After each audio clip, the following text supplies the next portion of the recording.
For the Canadian economy, the only thing scarier than trouble in Europe is the prospect of a real slowdown in China and its demand for our commodities slowing along with it. One of the most vulnerable portions of the Chinese economy right now is the property market, and a new report from the Central Bank Statistics Department says it's reaching a turning point. Others say that's a euphemism for a bubble set to pop. Here's a look by the numbers. At a recent meeting, Chinese banks agreed that lenders and property developers could cope with a 20 to 30% drop in home prices. The concerns lie in whether such a precipitous drop would induce panic selling and drive the market even further lower. The average price of a resale apartment in Beijing is now $3,471 per square foot. That's a 15-month low.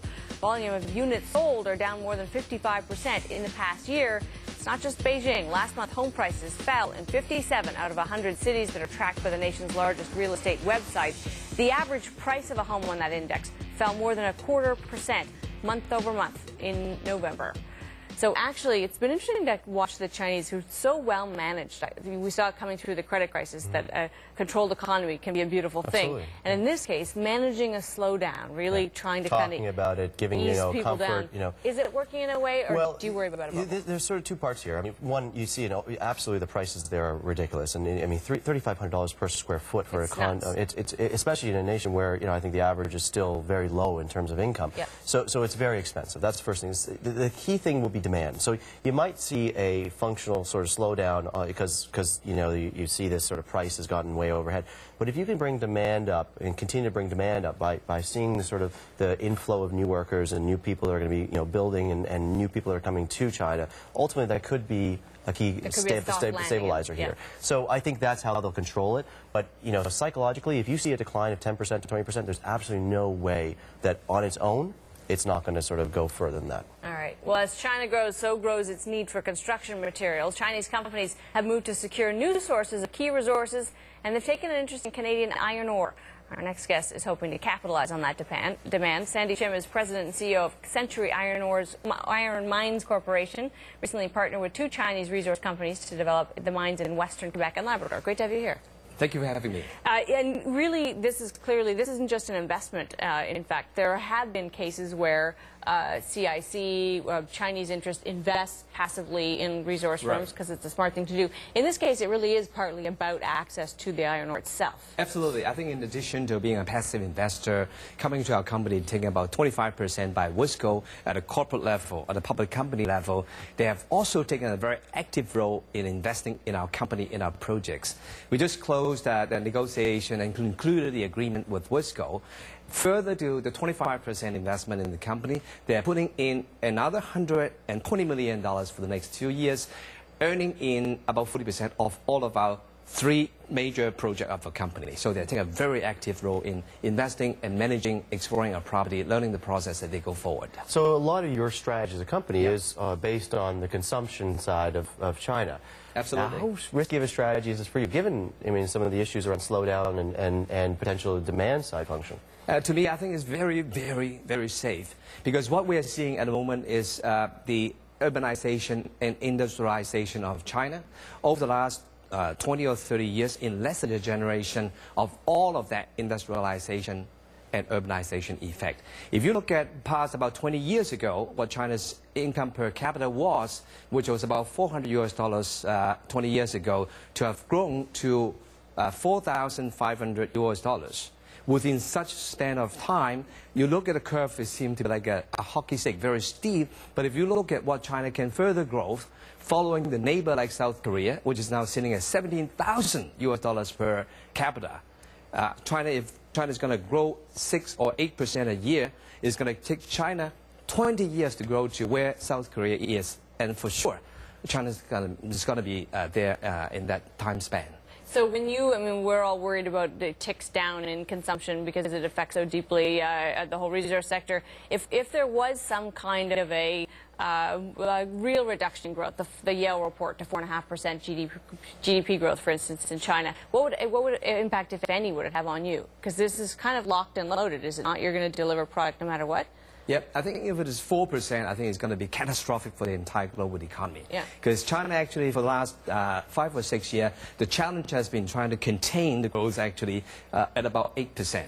And if you look at what happened last year, the world's coming out of the recession or a financial crisis, and China was struggling and putting together a stimulus program, and that's struggling between like 8 or 9%. So I think for that matter, I think 4% is a little bit less realistic. So, you know, when you look at iron ore, I mean, we're talking about China coming in saying, I want a strategic investment in this business because I'm going to funnel that asset back to China.